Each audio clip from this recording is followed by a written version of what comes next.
Ito kaya'y totoo, ito kaya'y nangyayari, ito kaya'y nangyayari noon, nangyayari din kaya ngayon. Ito kaya'y dahil na rin sa ating katamaran, hindi tapat sa gawain at sa iba'y nakikinabang.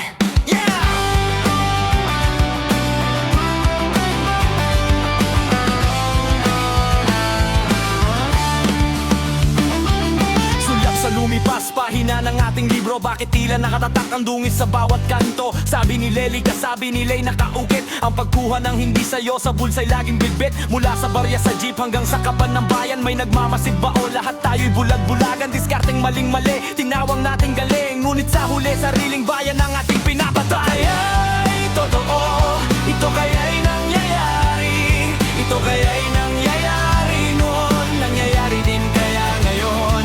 Ito kaya'y dahil na rin sa ating katamaran, hindi tapat sa gawain at sa iba'y nakinabang. Tingin sa paligid, sa kalsada at sa opisina, ang dating diskarte naging ugali ng masama. Singit sa pila, di marunong maghintay, kuha ng lamang sa kapay, nagbibigay ng lumbay. Sabi nila'y hirapang siyang nagudyok, pero pati ba naman pangarap kailangan pasukin sa sulok? Mula sa fixer sa labas hanggang sa loob ng gusali, lahat ba tayo'y kasabwat sa sistemang baluktot at mali? Pinagtatanggol ang mali dahil tayo'y nakikinabang, habang ang tapat at totoo lagi nang naiiwan sa pampang. Kahirapan ba ang tunay na natutunan?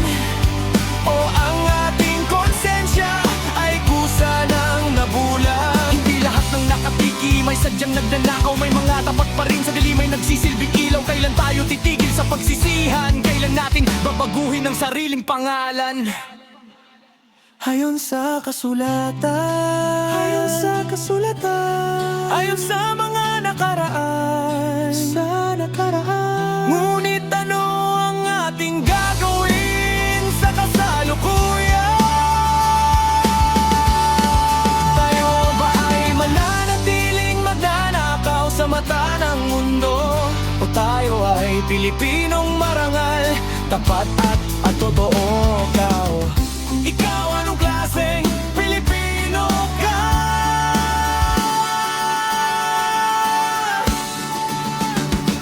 Ito kaya'y totoo, ito kaya'y nangyayari, ito kaya'y nangyayari noon, nangyayari din kaya ngayon. Ito kaya'y dahil na rin sa ating katamaran, hindi tapat sa gawain at sa iba'y